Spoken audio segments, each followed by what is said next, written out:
Welcome to the course on FPGA based signal processing systems. To the continuation of this adaptive filtering what we have done in the last lecture, we'll see some of the examples of the algorithms, how to solve the numerical examples in this course. Also the a few examples of coding in MATLAB, the algorithm, adaptive filtering algorithms, and how do we simulate in MATLAB and Simulink environment. And at the end, I'll just brief you that how it can be put in the FPGA using this DSP builder.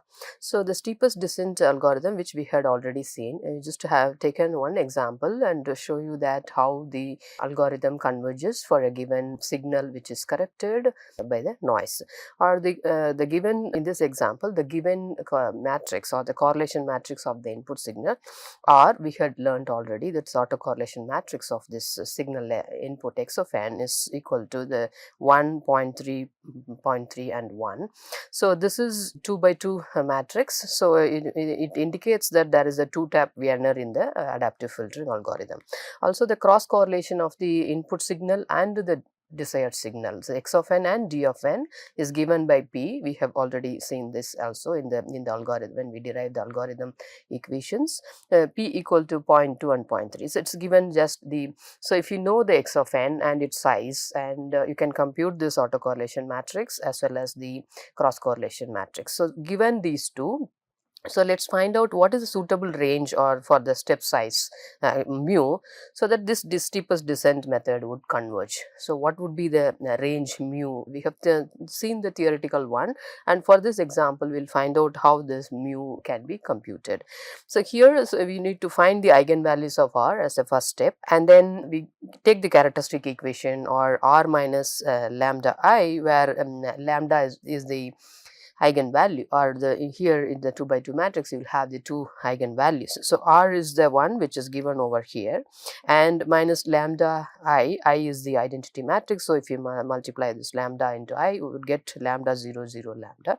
So subtract this 2 and then get the equation of it. If you have this one, then 1 minus lambda here 0.3, and then here this is 0.3 and 1 minus lambda. So if we take this matrix and take the characteristic equation from it, 1 minus lambda square multiplying minus 0.3 into 0.3. So this is the equation we obtained from this. So we can compute this by equating it to 0, compute the lambda, which is equal to, again we say, then if we equate this to 0, we get lambda 1 and 2 as 0.7 and 1.3. So these are the two eigenvalues. These are non-negative, and as per the condition we derived in this previous lectures, this mu should be within 0 to 2 by lambda max. So the lambda, there are two values we obtained through this equation. One is the maximum value among this is 1.3. So this eigenvalue, the maximum eigenvalue, decides the step size mu 0 and 2 by 1.3. Mu should be between this range. So 2 by 1.3 turns out to be 1.538. So mu can be between 0 and 1.538 to for this algorithm to converge. It should not exceed more than this 1.538. So that depends on the step size of this mu, the factor. This is the converging factor. We can see how the algorithm or the weights converge, W1 and W2 in the filter, adaptive filter, and as in the LMS, or in the, if you use this as an adaptive algorithm also. So we can see this mu, so we have to select this mu even to properly for the algorithm to converge. So in this example we had taken, so the variance is assumed to be, here it's given sigma d square is 1. So in the given problem you can take that sigma d square, what is the variance of the signal, and then the eigenvalues are non-negative in this case, and the eigenvalue spread is defined as the ratio of the largest eigenvalue to the smallest eigenvalue. So this helps in just to find the how the mu can be computed as well. So based on this, just supposing taking this 2-tap Wiener in the steepest descent, the cost function or the objective function what we had already learned is that Jn is a function of two weights W naught and W1, and which is equal to sigma d square, where sigma d square is the variance given in the problem, and 2 omega naught n into P naught, that is this is weight, first weight, and W1 is the second weight. You can this is already we had given in the equations. So P of 0 and P of 1, because it's in a two-type Wiener, then the cross correlation matrix has these two elements in it, P of 0 and P of 1, and W0 is the first weight and the second one is the W1. So two weights in the FIR filter or the adaptive filter what we have, and W naught square and R of 0 is the autocorrelation matrix elements, that is R of 0, R of 1 and R of 1 and then R of 0. So the 2 by 2 matrix, and here is that 2 W naught W1 into R1 and then W1 square R naught. So these are the components of this objective function. So this is for the cost function or the cost function of the two-type Wiener to be solved. So we can see this how this objective function converges during when the algorithm converges, or how it is getting minimized here. So the update equation of the steepest descent, as we had already taken into consideration. So W of n minus 1, how the weight is updated in each iteration. So W of n plus 1 is equal to Wn, mu is the factor which is, or the converging factor we have used. We have found that it should be within the range, and P minus R into Wn. So this is the update equation for steepest descent.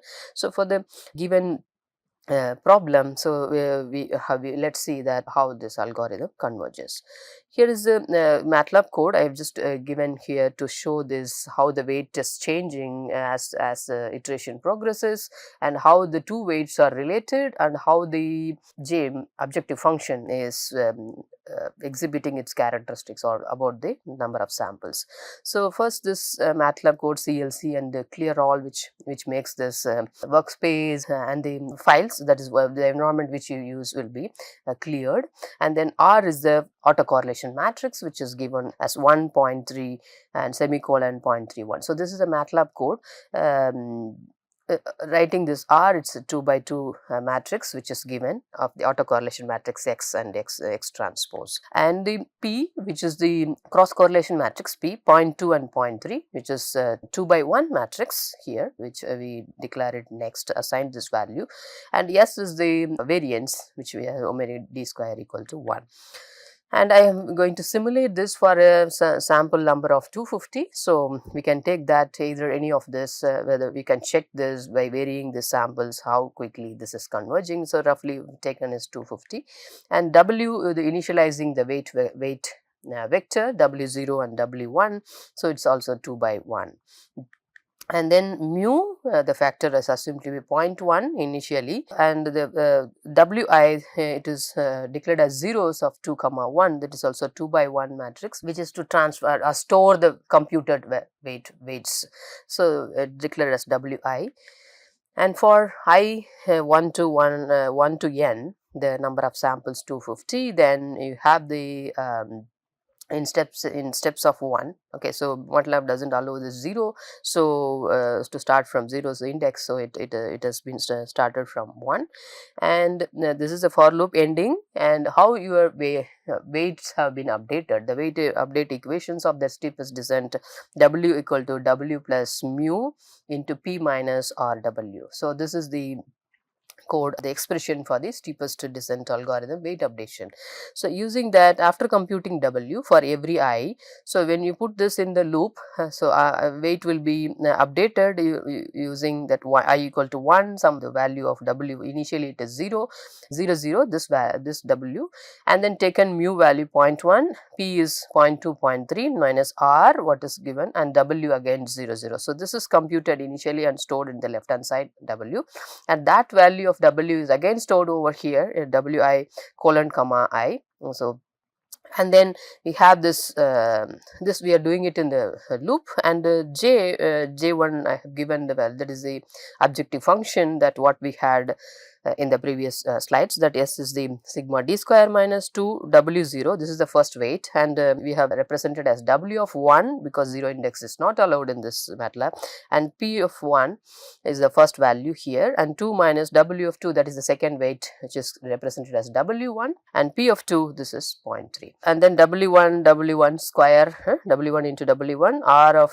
1, which indicates that first value, and 2 W1 into W2, the into R12, this is the one, and then we get W2 square into R22. So we just these asterisks or the stars represent the multiplication used in the equation. So write this is a simple objective function, what is applicable for the steepest descent 2 tap Vienna, and then J1 comma I equal to J1, again storing this in a array of one column, J1 comma I, and with respect to I, every J1 computed will be stored in J.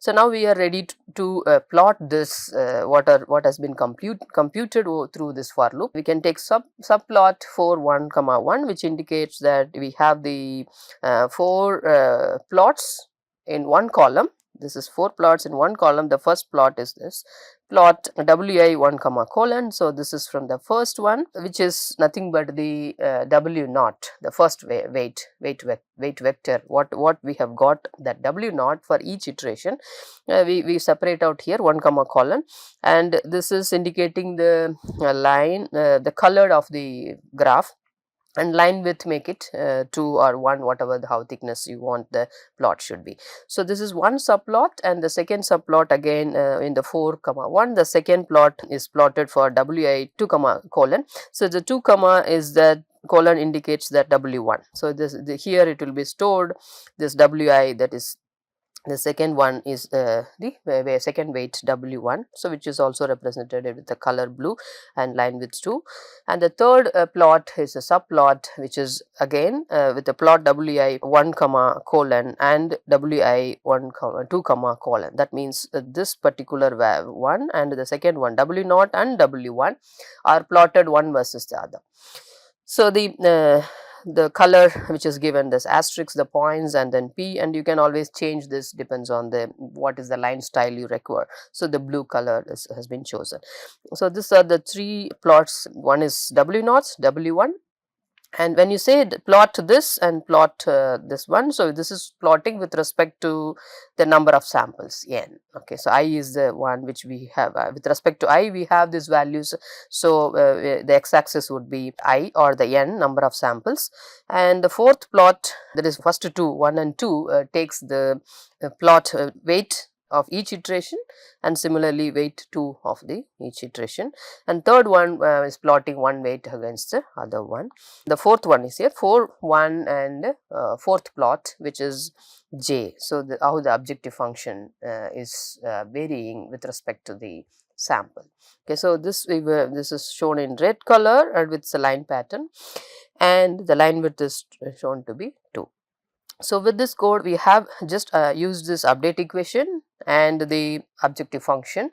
So initializing them, and for the given R and P. Some of the cases you may need to calculate R for the given x of n, and you may need to calculate P of n if x of n and D of n are given. So for the given R and P, we can proceed in this code for the learning how the weights are getting changed through this iterations. So if we take the plot of this, this plot is for the 2 tap Vienna, 2 weights only, W0 and W1, and for the mu which is chosen here is 0.1. So you can see the number of samples over here, 0 to 250, and it is starting from 1, the plot. We can even make it -1 and plot it from 0 as well. So this is the initial plot, and here you can see the convergence of the weights. Okay, so it is almost converged over here in this. And W1 similarly, it is also the convergence can be seen, how the weight is converging or to a steady value. So if we plot one versus the other, W0 and W1, here initial value, it is showing that here this is a 0.02 and here this is at this point, and then you can see the value which is going towards 0.12. So this is the pattern of the convergence for mu equal to 0.1. Okay, W1 and W0 and W1. Okay. So now the objective function, the fourth one, is plotted with respect to the samples. So you can see that this is converging here. It is getting minimized and going towards you can see the convergence of this as well. So this is the function j. For this example, we have taken this mu as 0.1. W0, W1 convergence has been shown. Also, if you take this the second case of the same W0, W1 plot and one versus the other, by varying mu to 0.5, slightly increasing 0.5, you can see the convergence is becoming faster. You can see that this is having a small overshoot, and still this is also quickly converging, or so at least it is converging within the samples, within this sample here. Okay, it has come to the steady state value. So here the pattern, how it is varying, it is not very smooth, but it takes longer steps and then quickly converging to the value. So this is for mu equal to 0.5, and j also is converging very quickly to the value. It is the minimization value. J function is shown over here. If you take the next case wherein mu is 1, so if you increase the mu further, so it takes very longer steps here. You can see that here, and how this is the converging point, how it is quickly going and to this point. So you can see the overshoot and undershoots of this W0 convergence. It's very quick here. So almost in this sample exactly it converged, this W0 and W1, the weight vectors, also the j function. So this example shows that mu needs to be chosen in such a way that you can have either this the convergence matters, or you need the smoother convergence, or it's okay if you take longer steps and then make it quick. So the convergence is the way, or we want the response to be smoother. Okay, so it depends on that this mu can be chosen. The mu is we have said that it should not exceed 1.538.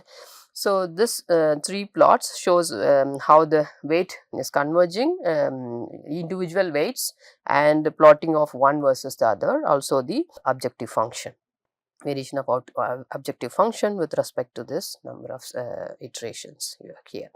So now we take the LMS algorithm, that is least mean square. So how do we have already learned this in the previous lecture. What is the LMS algorithm? So this is W of 0 needs to be initialized to 0, and then algorithm is starting from n to n 0 to 1 to compute them and find the y of n, which is the W transpose and x.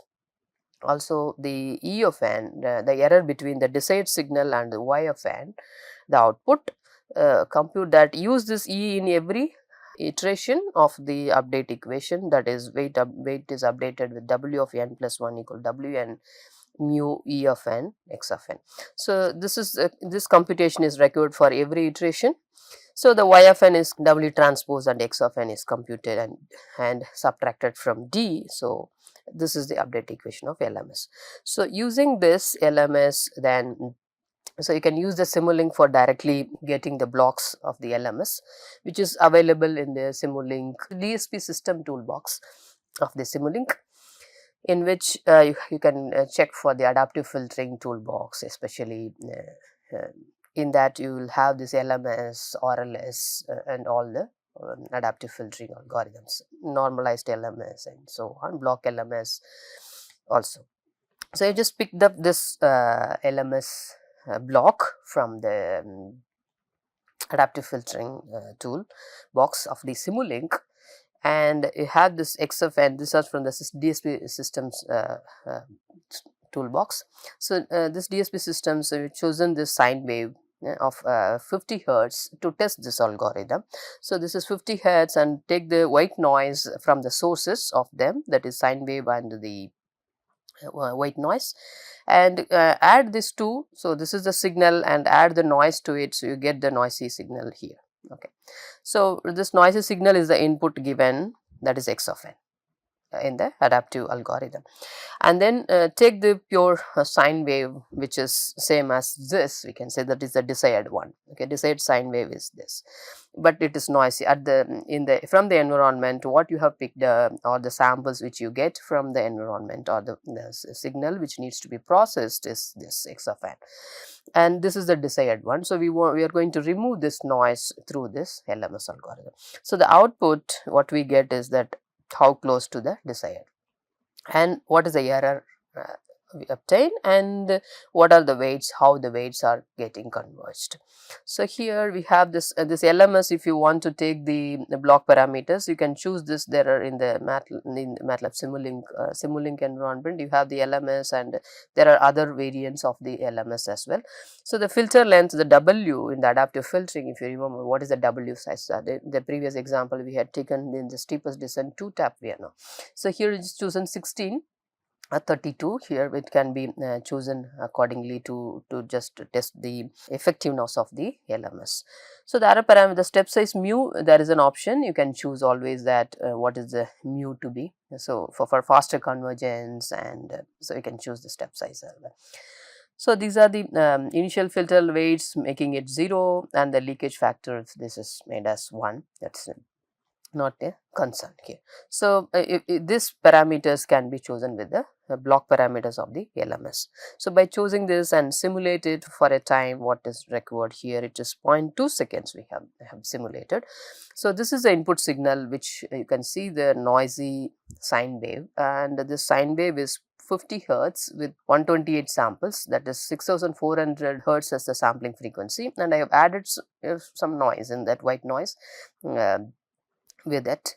So the signal looks like that. So this is the x of n input signal. So what we give this to LMS, x of n, and the output y of n. So we go through this here. So this is the x of n, the noisy one. So filter length W we had chosen, the y of n is computed for every iteration for n, and from this desired one, this y of n is subtracted, compute error, and then that error is updated with the weight vector. The weight vector is updated using this E of n, otherwise you can call it. So how these weights are getting, so you can see the weights W of n, like what we had seen in the with respect to the iteration in the previous example, how weights get converged. So this 16 weights, and so you can see the plots, it's very closer fine plots. So each color represents the each one weight. Okay, so one weight, how it is with respect to time, how it is converging to a value, and the error which is obtained from, that is desired minus y of n, is the error plot in this one is plotted, and it is converging here, but there is you can see that after convergence also there is a disturbance kind of the output, and output. So from this signal, how the sine wave is getting extracted, you can see. Okay, so this is cleared up signal at the maximum. If you can further try to refine it through the weight vector, more weight vectors, and so on. So this is the output y of n. So from the LMS, x of n, y of n, error, and weight vector, so are shown over here. Okay. So the LMS block can be used. So this can be obtained from the DSP builder also using this FPGA. So we acquire this signal through the ADC, and then use this signal, write this LMS code using the Simulink blocks also, and get the output. The parameters can be defined, and we can get this output through the DSC. So that is possible with the DSP builder blocks. So this LMS I have just coded with the MATLAB. So CLC clear all, use it like that, and I've used this number of samples 128 into 10 to have at least 10 cycles for visualization. N is varying from 0 to n, and the TS is sampling time is 1 by 6400, that is 6400 hertz frequency, and F is 50. Compute this sine wave, that is the signal x, sine of 2 pi f n t s, where n is varying in here. So this is the x, and create a noise this is 0.2, whereas I used this white noise in the previous and the Simulink. Here we in the MATLAB thing we have used the random number built-in function to generate one of n plus 1.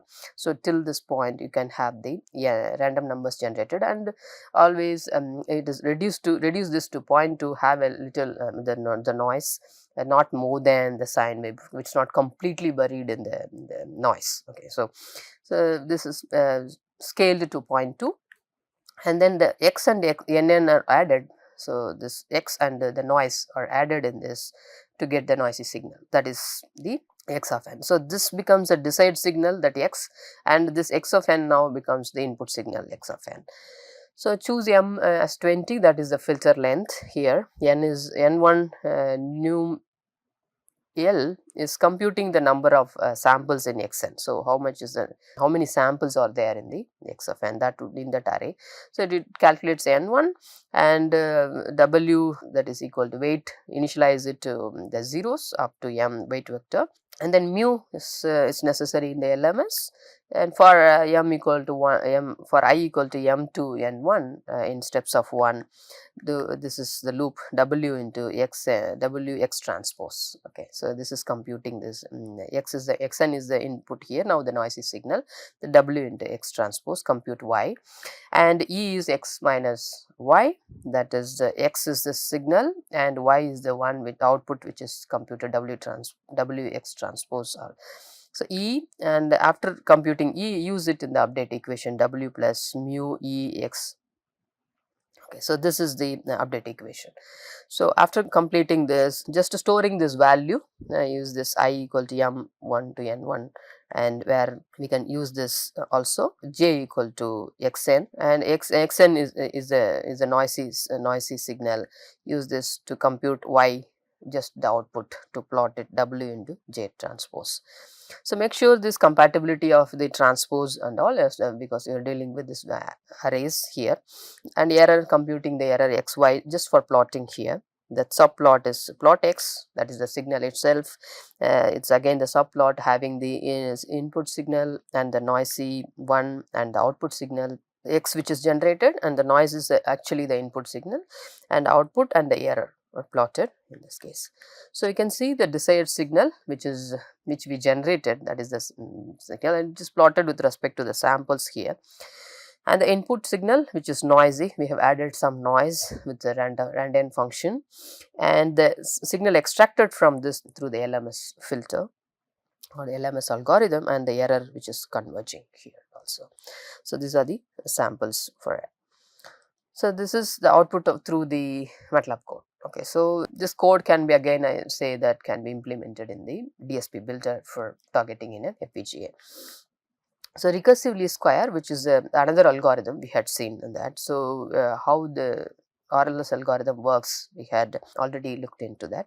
So initialization of this delta is a very small value, so p becomes a big larger value, and w is initialized for n is varying from 1 to like that compute. So everything, if k, compute k using this expression, the lambda is a forgetting factor, and again compute this e hat, which is the error between dA minus y, and update equation is this again. So the update equation involves this k, okay, which is having lambda and p and so on. So p is every time updated, so which is also used in k, and k is again used in w. So this is the way the algorithm proceed. So using this algorithm, that recursive least square, we have again taken the Simulink block with the same signal what we had generated x of n, and the noisy one is given over here. This is the RLS. It can have the block parameters, and the desired signal is again the same signal without then adding the noise. So desired, and you get the output over here, and the error and the weights, how they converge. So you can have the forget factor, initial weights to 0, the variance of this initial input variance estimate. You can take these parameters in the block parameter of the RLS filter. Again, this is available in the DSP system toolbox of the Simulink adaptive filtering blocks.